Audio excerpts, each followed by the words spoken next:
За Наранбайр сайд 8 сарын 19-ний өдөр багш нарын цалинг 20% нэмнгээд амлалт өгсөн те. Өөр амаараа хэлсэн байгаа шүү дээ.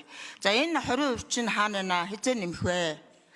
Ер нь бол энэ боловсролын салбарын багш ажилчдын нийгмийн асуудлыг бид нар бол үргэлж хөндөж шаардаж яваа. Тэгээ энэ зөвхөн хэдэн багш нарын цалинг нэмэх гээд байгаа асуудал биш л дээ.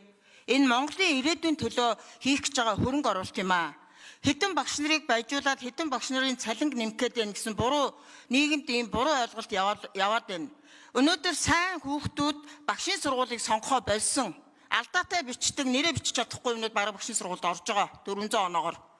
Тэгээд ийм байж өнөөдөр гүйцэтгэлийн үнэлгээ гэж попрохоо одоо болоо. Гүйцэтгэлийн үнэлгээгийн чинь 98% нь эсэргүүцэж байгаа. Багш нарын тэр групп руу ороод хараарай. Гоё байна гэж хэлсэн нэг ч багш байхгүй байгаа шүү. Битээ худлаа яриад байгаараа энэ танкин дотор.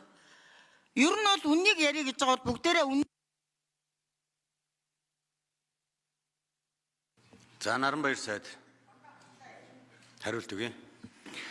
За энэ Монгол улсын энэч оны тунхаглал гээд бас энэ олон улсын баримт бичигт бас энэ зөвлөмж хэлбэрээр байдаг. Энд элсэж орсон энэ дээр бас 20 дотоодын нийт бүтээгдэхүүнийхээ нэг 20% төсвийн зарлагын ингээд юунууд байдаг. Одоо нөгөө амлалтууд тий 7%. Тий. За төсвийн зарлагын 20% заавчлаарай. Тэгэхээр энэ амлалтыг бол биелүүлэхэд бол би бас тантай адилхан байр суурьтай байдаг. Адилхан. Одоо бид бас энэ жил хэдийгээр 4.1 одоо хувьд нь төсвийн зарлагын 4.1% хүрж байгаа ч гэсэн бас Азийн хөгжлийн банкны шугамаар бас зээллийн шугамаар нэг сургууль цэцэрлэг барихад зориулаад нэг 150 сая долларын зээллэг бол энэ дээр яригдж орж ирж байгаа. Гэхдээ энэ нөгөө бичлэлт дээрээ бол сангийн сайдын багцад орж байгаа. Боловсролын салбар дээр бичигдэхгүй. Тэгэхээр тийм тооны хувьд ингэж харагдаад байгааг хэл. Хоёрдугаар цалингийн асуудал байна. Түрүүнд би хэлсэн. Наранбайр сайд гүйцэж хариулъя.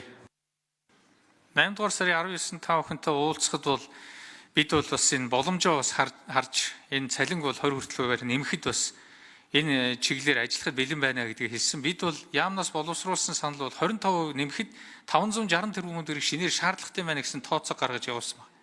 Гүйцэтгэлийн үнэлгээгч гэсэн өнөөдөр бас энэ хүлээн зөвшөөрч байгаа, хүлээн зөвшөөрөхгүй байгаа ийм багш нар байгаа шүү дээ. Юу 2% тийм биш шүү дээ. 98% эсэргүүцэж гэдэг энэ бол тийм бас бодиттой тоо бол биш. Зүгээр бид бол энэ сайн ажиллаж байгаа хүнд төлхөө өгдөг. Харин гэхдээ үндсэн цалин нь өөрөө амьдралын баталгаа болдог. Энэд бодлого руу явах ёстой гэсэн хатуу байр суурьтай байна. Энийхээ төлөө бид явна.